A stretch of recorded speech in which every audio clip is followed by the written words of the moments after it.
So apparently, I just learned today that everybody in the Instagram comment sections is an expert on Tourette's. This is news to me. I've had it my whole life. I was diagnosed with it when I was 5 years old. So yes, for those of you who don't know, I was born with Tourette's syndrome. You might see me on your page when I'm making my content and stuff like that, but I've dealt with this from the time I was pretty much in Pampers up until this point. Let me explain what having Tourette's is actually like to the best degree that I possibly can. Imagine you and I are chilling together and I spill something and I'm like, hey man, can you do me a favor, grab some paper towels from the other room? And you go, sure, Jack. And you do come back with the paper towels, but you also come back with a baby elephant, with a stack of condoms, with a dead body in addition to that. I'm like, gee, man, thanks for the paper towels, but like, what is all this other stuff? This is socially unacceptable and out of place and completely unnecessary. And you go, too bad, you're getting it anyway. These are the neurons in Tourette's people's brains. The same ones that told me to hit record on this phone right now as I'm recording this, the same ones that are telling me to point right now and look at the camera, are the exact same ones that make me make weird noises,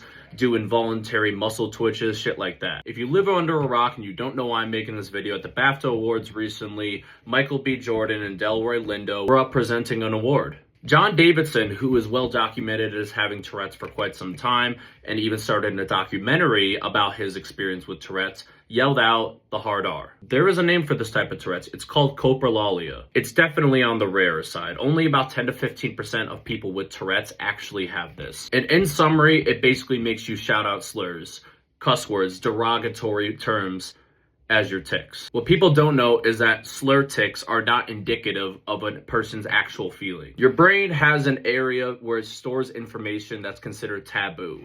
Things that are deemed inappropriate, socially unacceptable, yada, yada, yada. That's profanity, that's racial slurs, that's derogatory remarks, things that are ableist, blah, blah, blah. The reason the brain targets these high intensity words is because they're usually emotionally charged. And I wish I could sit here and describe what it feels like to have to try and control a tic.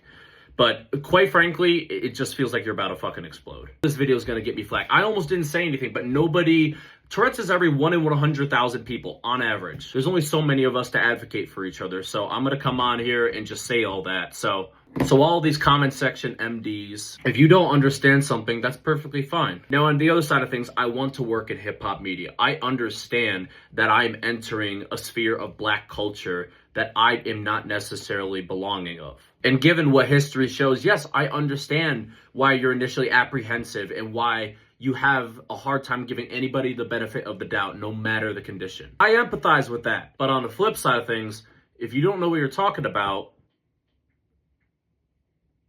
shut the fuck up.